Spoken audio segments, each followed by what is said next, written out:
Halo guys, di sini saya akan membahas mengenai pertikaian gereja di Belanda.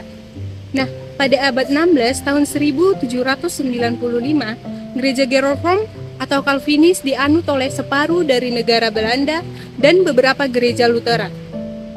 Gereja Gereform ini tidak termasuk gereja negara, tetapi memiliki hak-hak istimewa.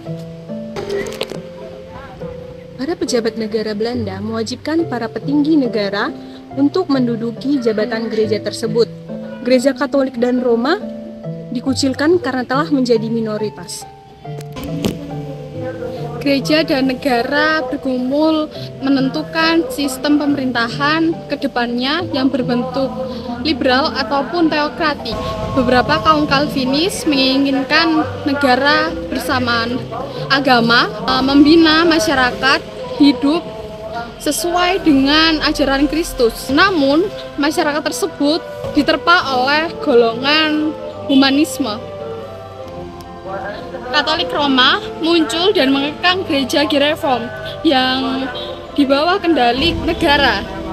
Dan oleh karena toleransi di sana, Belanda didatangi oleh pemikir-pemikir Prancis yang mendatangkan paham pencerahan, sehingga masyarakat di sana tertarik dan meninggalkan paham teokratik buatan gereja Gereform pada masa itu.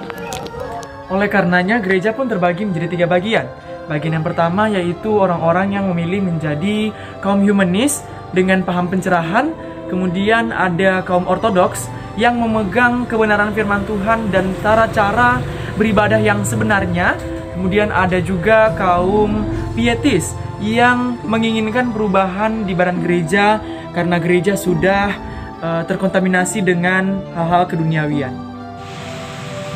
Pada tahun 1795, Belanda dikuasai oleh Prancis, di mana pada saat itu toleransi dari kebebasan dalam beragama dan gereja Gereformed diganti dengan Hervormed. Dan pada tahun 1797 NZT didirikan dan Katolik kembali eksis dan saling bekerja sama dengan gereja. Pada tahun 1800 sinode menjadi satu sistem komando yang digagas oleh Raja Belanda dan diharapkan dapat harmonis tetapi saling bertentangan. Pada abad ke-19, pertentangan yang terjadi mengakibatkan perpecahan di badan gereja sendiri. Nah, masing-masing gereja pun membentuk gerejanya sendiri berdasarkan aliran dan juga paham-paham yang mereka anut. Bahkan ada yang memilih untuk menjadi gereja Gereform yang kembali kepada ajaran Calvinis yang semula. Pada abad ke-20 terjadilah sekularisasi, namun gereja tetap hidup pada waktu itu. Masyarakat tetap percaya terhadap kebenaran Tuhan, akan tetapi gereja tidak pantas untuk menggambarkan kepercayaannya terhadap Tuhan. Kemerosotan kepercayaan juga terjadi dan diperparah karena adanya pengaruh Islam yang dibawa oleh para perantau asal negara Turki dan juga Maroko. Lalu pada tahun 1940 sampai 1945 lahirlah revival. Nah, revival ini adalah sebuah kebangunan rohani yang dibuat oleh H. Kramer dan kembali lagi pada Presbyterial Synodal, di mana jending-jending pada waktu itu dibubarkan, lalu dibentuklah sebuah Dewan Perkabaran Injil yang juga disebut dengan Netherlands Reformed Kerk. Sebelum abad ke-19 itu, gereja Katolik Roma sempat mengalami keterpurukan dan mereka itu bangkit dan mereka menolak politik liberal pada tahun 1848. Dan gereja Katolik Roma ini didominasi oleh golongan Yesuit dan mereka bersama-sama menjatuhkan dan menyerang pemerintah, kemudian mereka kembali berkuasa atas masyarakat. Kemudian di tahun yang ke 1872, gereja Katolik Roma memiliki pertikaian antara Prusia dan juga Jerman, dan pemimpin Prusia ini berhasil membubarkan golongan Yesuit dan ia juga berhasil memberi kebaruan, ia berhasil memberi apapun yang baru terhadap tata gereja. Nah, Kemudian ada seorang paus yang bernama Paus Leo. Ia naik tahta dan namun eksistensinya atau keberadaannya itu menurun karena sekularisasi yang terjadi di Prancis. Maka muncullah modernisme, dan modernisme itu mengacaukan dogma yang ada. Kemudian di tahun yang ke-1910 diciptakanlah sumpah anti modernisme. Lalu dilaksanakanlah Konsili Vatikan pada tahun 1869, di mana mereka memberi kekuasaan sepenuhnya kepada paus. Namun ada kelompok atau segelintir kelompok menentang hal tersebut. Mereka tidak menerima hal tersebut. Lalu mereka kemudian membentuk gereja yang kembali pada ajaran Katolik yang sebenarnya. Lalu mereka menyebut diri mereka sebagai Katolik lama. Sekte-sekte ataupun bidat-bidat adalah kelompok-kelompok kecil yang memilih untuk memisahkan diri dari gereja pokok. Nah, mereka memisahkan diri karena alasan ada beberapa hukum dan peraturan ataupun pokok-pokok peribadatan di gereja yang mereka tidak setuju, sehingga mereka memilih untuk memisahkan diri dari gereja pokok. Sekte-sekte ini menjunjung tinggi pokok-pokok pengakuan, sehingga mereka merasa bahwa mereka lah yang lebih baik, lebih sempurna, dan lebih benar di dunia ini dibanding gereja pokok. Pada abad ke-19, sekta-sekta mulai timbul di mana-mana, teristimewa di Inggris dan Amerika. Hal itu berpokok pada beberapa sebab. Juga pada abad ke-19, toleransi dijunjung tinggi oleh hampir semua negara Eropa, sehingga abad ini menjadi zaman kejayaan sekta-sekta. Adventis adalah mereka yang percaya bahwa sesudah mati, tubuh dan jiwa manusia tidur sampai kepada hari kebangkitan. Bahwa Kristus membangun kerajaan 1000 tahun di dalam surga sebelum hari kiamat yang akhir, dan bahwa semua orang yang tidak percaya akan ditiadakan. Golongan Adventis paling penting adalah Adventis hari ke-7 atau Seventh Day Adventism, atau Sabatis, yang menganggap bahwa dosa besar gereja ialah membuat hari Minggu atau hari pertama menjadi hari istirahat sebagai ganti hari Sabat. Saksi-saksi Yehova atau penyidik-penyidik Alkitab yang sesungguhnya pertama kali didirikan oleh Charles Russell pada tahun 1916 dan kemudian dipindahkan kepada pimpinan selanjutnya, yaitu Hartford pada tahun 1942 bersama North. Pentakosta ingin kembali menghidupkan semangat yang asli yang mula-mulanya terdapat pada jemaat Kristen yang pada zaman Rasuli.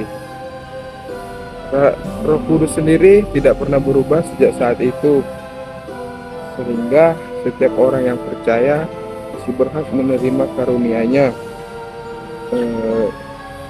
Di zaman Pentakosta ini pertama kali muncul di zaman modern di Amerika, atau lebih tepatnya di California. Sekta-sekta atau ordo-ordo Protestan bermunculan seperti Evangelis, Icon Community di Skotlandia, Biara Protestantis di Prancis, dan Biara Grace.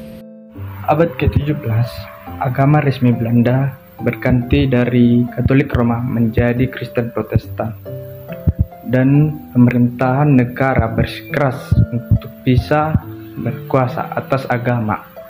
Tahun 1550 terbentuk jemaat-jemaat Calvinis di Belanda. Namun mereka ditindas karena Raja Spanyol yang setia kepada Roma, sehingga terjadi peperangan yang berkesinambungan antara Spanyol dan Portugis. Organisasi gereja Belanda bercorak Calvinis menganut asas presbiteral. Mereka menggunakan pengakuan iman Belanda, dan pengajaran agamanya adalah Katekismus Heidelberg. Pemerintah ingin memperalat gereja dengan tujuan tertentu. Dalam peperangan, Belanda sampai ke Indonesia dan menguasai jajahan Portugis, kemudian menjadikan daerah tersebut menjadi penganut Kristen Protestan. Misionaris Protestan datang dengan sukacita dan bersemangat, di antaranya Pendeta Sebastian Dankers yang mahir berbahasa Melayu. Balik keberhasilan tersebut, gereja sedang tidak baik-baik saja karena di bawah kekuasaan negara Belanda. Gereja menganut sistem presbiteral dengan tua-tua jemaat yang diangkat langsung oleh VOC. Hal ini bertujuan agar orang-orang pilihan bisa membawa keuntungan bagi mereka.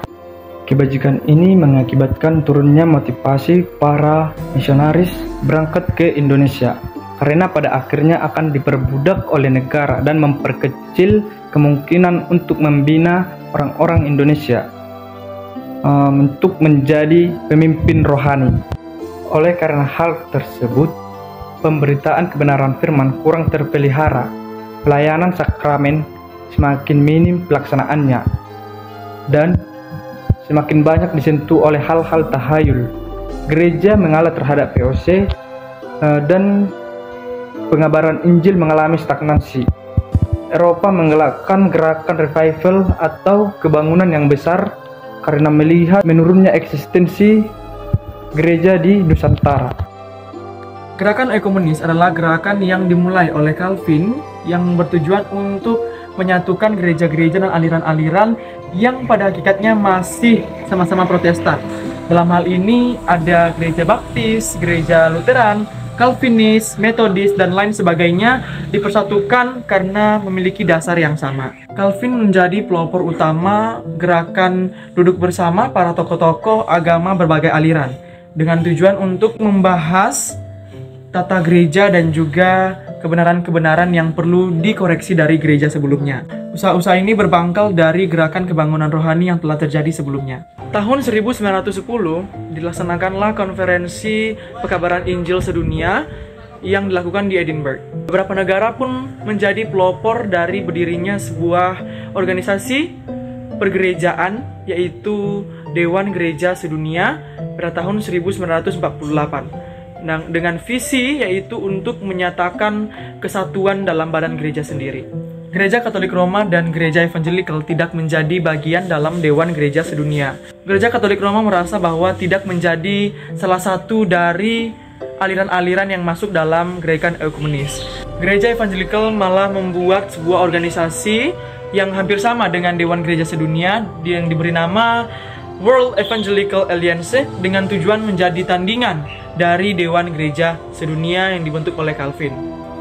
Nah, pada pembahasan saat ini kita akan membahas bab yang terakhir, yaitu bab tentang Gereja Sedunia zaman ini, yaitu tentang pelaksanaan konferensi sending sedunia yang pertama diadakan di Edinburgh tahun 1910, yaitu perkenalan badan sending satu sama lain. Yang kedua diadakan di Yerusalem tahun 1928, mulai dibedakan gereja muda dan gereja tua. Yang ketiga diadakan di Tambaram, India tahun 1938, yaitu meningkatkan kerjasama antar gereja muda dan tua. Yang keempat diadakan di Whitby, Kanada tahun 1947, yaitu mengingatkan dasar dari penginjilan adalah taat pada keajaran Kristus. Dan yang kelima diadakan di Lingen, Jerman tahun 1952, yaitu membahas kendala-kendala yang dihadapi masing-masing sending. Yang keenam diadakan di Ghana, Afrika tahun 1958, yaitu dibentuk dana pendidikan teologi untuk menyokong pendidikan agama di Asia, Afrika, dan Amerika Selatan. Dewan Gereja Sedunia dan Dewan Sending Sedunia dilebur diangkat 3 orang panitera di Asia Timur. Dan dengan diadakannya pelaksanaan konferensi ini, perubahan telah terjadi, diantaranya tidak ada sekat antara sending barat dan sending timur. Dalam pengabaran Injil, penghapusan supremasi atau kuasa barat yang mendominasi dan pertemuan gereja Kristen dapat dilakukan dengan agama besar lainnya. Nah, oleh karena itu, gereja dan Zending berusaha untuk membuktikan bahwa Alkitab dan gereja dapat mengatasi perubahan-perubahan bangsa, sehingga kekristenan dapat dilaksanakan sesuai dengan kondisi-kondisi keagamaan di negeri itu atau pluralis. Nah, di India pada tahun 1833, di mana Zending yang tidak berasal dari Inggris diizinkan masuk. Nah, karena itu mengakibatkan semakin bertambah banyaknya pemeluk agama Protestan, yaitu berjumlah 500 juta orang India dan Pakistan. Di Sri Lanka, Zending dan gereja ditolak karena memiliki latar belakang Buddha. Dan Zending yang berasal dari Inggris masuk dan memprotestan 110.000 orang. Di Malaya, masyarakatnya tidak menerima Protestan karena mereka telah lebih dulu menerima Katolik Roma. Dan di Vietnam, mereka menerima Protestan sebanyak 140.000 jiwa dari 57 juta penduduk beragama Buddha. Di Tiongkok terdapat banyak gereja Kristen yang aktif. Namun, kebebasan beragama di Tiongkok masih dibatasi oleh pemerintah dan ada juga beberapa kasus penindasan terhadap umat Kristen di beberapa daerah. Gereja di Timur Dekat menghadapi tantangan besar seperti konflik politik, ketegangan etnis, dan kekerasan agama. Dan situ mereka berjuang untuk tetap bertahan di tengah-tengah pergeseran politik dan mencari cara untuk mempromosikan perdamaian dan toleransi di antara umat beragama yang berbeda.